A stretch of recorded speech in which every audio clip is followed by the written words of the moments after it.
Assalamualaikum warahmatullahi wabarakatuh, Bapak Ibu. Selamat siang dan salam sejahtera. Hari ini saya akan menyampaikan video tentang penerapan kecerdasan finansial. Ya, ini untuk grup BTD di topik kecerdasan finansial. Ini cara menerapkan kecerdasan finansial itu ada 3, Bapak Ibu. Yang pertama 3 langkah ya. Hilangkan kredit konsumtif, yang kedua pertahankan tingkat kehidupan, yang ketiga dapatkan penghasilan pasif. Ini hilangkan kredit konsumtif ya. Yang disebut kredit konsumtif adalah kredit yang digunakan untuk membeli barang-barang untuk dinikmati seperti rumah, mobil, televisi, motor, kulkas dan sebagainya. Ya, secara keuangan ini merupakan langkah yang salah ya, karena bunga kredit itu meskipun kecil tapi sangat membebani keuangan kita. Nah, yang kedua, secara harafiah kita sedang menggunakan barang-barang yang sebenarnya belum mampu kita beli. Kemudian ditambah lagi dengan pendampingnya. Kalau kita membeli rumah misalnya, maka kita merasa perlu menambah macam-macam gitu ya. Ada sofa, ada kulkas, ada apa, dan lain-lain. Ya. Nah, kalau Bapak Ibu menginginkan ketenangan hidup, hilangkan semua kredit konsumtif kita. Terutama kredit konsumtif yang cicilannya dibayar dengan penghasilan aktif. Memang sangat tidak mudah, karena itu seolah-olah sudah menjadi biasa. Tapi itu tidak biasa, Bapak Ibu. Ya. Dan memang membutuhkan tekad yang kuat. Jadi segera hilangkan kredit konsumtif Anda kalau Anda memang ingin memiliki kehidupan yang tenang, tidak dikejar-kejar hutang. Yang kedua, pertahankan tingkat kehidupan. Orang Tionghoa memiliki falsafah, jika kita mendapatkan 100, hanya 10 yang boleh dimakan. Sedang yang 90 digunakan untuk kepentingan masa depan. Nah, saya dulu tentu juga kaget Bapak Ibu, karena jangankan makan 10, menyisakan 10 saja sudah susah gitu ya. Nah, tapi ternyata memang ya itulah yang memang harus kita lakukan kalau kita ingin memiliki kehidupan yang baik di masa depan. Nah, ini cerita tentang Mbah Sugondo. Mbah Sugondo itu kakeknya istri saya, Bu Wati, ya, yang sebenarnya juga adiknya nenek saya. Jadi ada 4 bersaudara, nenek saya itu nomor 2, Mbah Sugondo itu nomor 4. Nah, Mbah Sugondo orang yang terkaya di desanya, di desa Kebonsari Kidul, Yosawilangun Kidul, Kabupaten Lumajang. Nah, saat saya SMA, saya masih ingat itu. Saya bertanya kepada beliau, kenapa beliau paling kaya dari 4 bersaudara? Ya. Nah, kemudian beliau menjawab bahwa berapapun tambahan penghasilan yang diperoleh tidak digunakan untuk hidup, melainkan untuk dikembangkan lagi. Disewakan sawah, akhirnya bisa beli sawah dan seterusnya, sehingga pada akhir hayat beliau punya 12 hektar sawah kurang lebih. Nah, saat saya memulai perubahan, Bapak Ibu, atas anjuran mentor, saya menurunkan gaya hidup, gitu ya. Sebagian besar mobil dijual, ya, sisakan 2.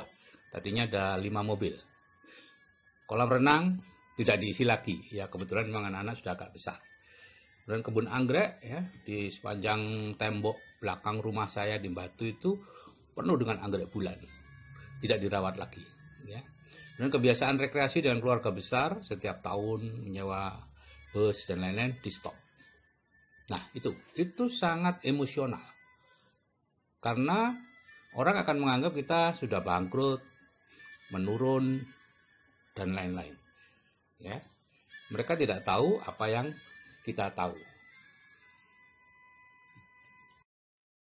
Dan yang ketiga, langkahnya adalah mendapatkan penghasilan pasif. Bisa dengan cara investasi atau dengan bisnis bersistem. Ya, kalau Bapak Ibu melihat di cash flow kuadran ada di kuadran kanan, yaitu investasi dan bisnis bersistem. Bisnis bersistem ada 3, yaitu korporasi atau konglomerasi, yaitu jaringan bisnis besar. Yang kedua adalah waralaba atau jaringan bisnis sejenis. Dan yang ketiga networking, jaringan perorangan.